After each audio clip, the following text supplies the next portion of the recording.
কোটি শুকরিয়া যে মহান রব্বুল আলামিন আজকের এই সাপ্তাহিক সাংস্কৃতিক অনুষ্ঠানে আসার বসার এবং কিছু কথা বলার তৌফিক দান করেছেন। এজন্য সকলে জুড়ে শরীফ বলি আলহামদুলিল্লাহ।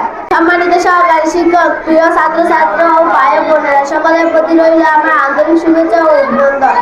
আজ আমার বক্তব্যের বিষয় মাহে রমজানের গুরুত্ব ও ফজিলত সম্পর্কে।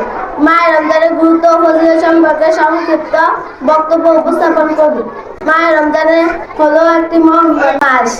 এই মাস হলো আত্মসংযমের মাস। এই মাসে কোরআন নাযিল হয়। এই মাসে মুহাম্মদ সাল্লাল্লাহু আলাইহি সাল্লাম নবুয়ত প্রাপ্ত হন। এই মাসের একটি রাত রয়েছে যা হাজারো মাসের চেয়ে উত্তম। একে আমরা লাইলাতুল কদর বলেছি। মুহাম্মদ সাল্লাল্লাহু আলাইহি সাল্লাম বলেছেন, যে ব্যক্তি ঈমান ও সওয়াবের আশায় রোজা রাখবে তাকে পূর্বের সব গুনাহ মাফ করে দেওয়া হবে। রমজান আমাদের শেখায় সত্য কথা বলা, মিথ্যা ও খারাপ কাজ থেকে বেঁচে থাকা, গরিব ও দুঃখীদের প্রতি সহানুভূতিশীল। এই বলে আমি আমার সংক্ষিপ্ত বক্তব্য এখানে শেষ করি। আসসালামু আলাইকুম।